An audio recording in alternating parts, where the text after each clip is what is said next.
Hello friends, once again you are welcome to LabTechs, and today we are going to discuss about the charging problem that has come in this board. It's a Lenovo G505 motherboard and it's having a part number LA991P. So when there is a charging problem in this board, what you have to check, we'll discuss. The actual problem in this board was that fuse of this motherboard, you can see this fuse was getting blown up, and that was due to this capacitor in the DC in section. This capacitor, as you can see, was shorted. So when we removed the shorting of this motherboard, then the motherboard was getting on properly. As you can see now, I have just applied the DC supply power and the light is glowing properly, and the fan is also spinning perfectly, and the display is also there. But still we are having the problem that I can show you now. When I insert the battery at the battery connector, then there's no charging in this motherboard. I have inserted the power supply and you can see the charging indication. It is not glowing there and it is not physically charging it well. So this is a plug-in not charging problem in this motherboard.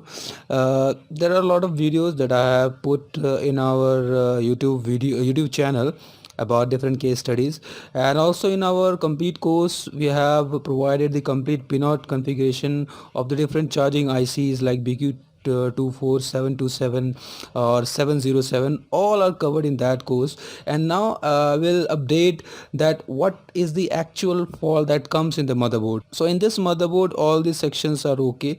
The communication between IO and the charging IC is good, and also you can see there are all the supplies available at the DC section is proper. I've checked all those things, and when I check the communication between the charging IC and the battery connector, then there was some mismatching in the communication. I'll tell you now what was the mismatching, because it's a case study. It will be reference to you, so this practical video will be very helpful to you. This is a BQ24724 charging IC, and when I checked it, there was the, as you all know, there is a communication of SDA SCL between the charging IC and the IO and the battery connector. You know that I have already explained it in the charging section video, that someone of you might have taken it. So the battery communication with the charging IC is not proper. That is causing this plug-in not charging. But one important point you can check here is that there are 2 points, SDA and SCL. So it is not, so when you check it by multimeter, you can say this is a pull-up video.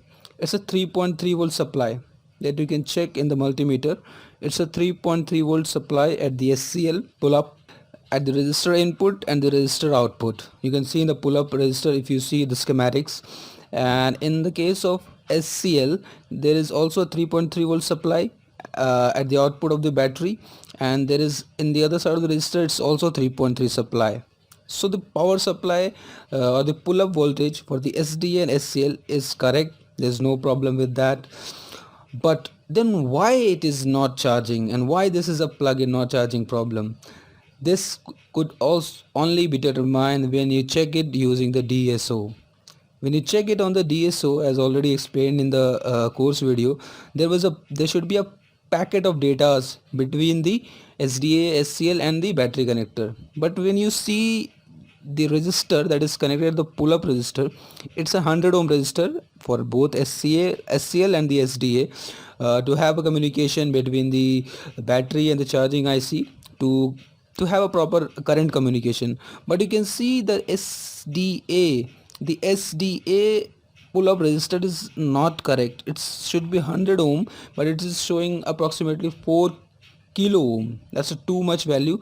So it is just draining the current and not allowing the current to go through the SDL line, so that the proper communication is not established between the charging IC and the battery. So this is causing this plug-in not charging problem. So there could be an n number of reasons for plug-in not charging problem, but when you see it like this, you will understand that the proper logic is necessary to understand it. So now I'll remove this 100 ohm resistor, which is a faulty, that has gone up to 4k value, and I'll put a new resistor having an 100 ohm value exactly like the SCL line, and now I have just put it at its location, and now I'm going to test.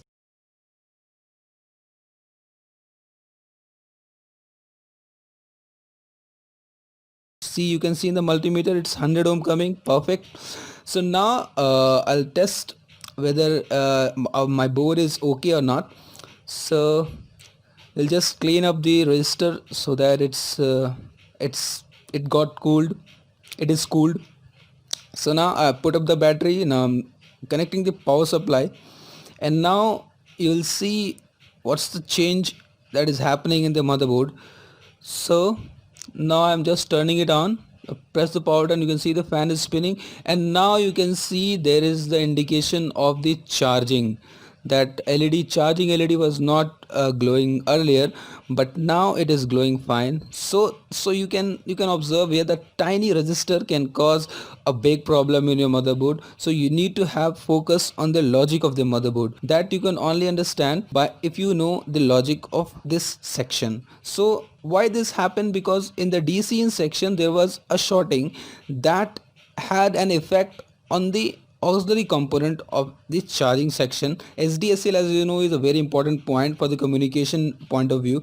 So that has a very it has a very low tolerance, and so when there is a high voltage or high current in that section, that could cause a problem in those auxiliary components. So you should follow it perfectly, you should not skip any part. And this is a case study for those students who have already who have already taken our charging IC section videos.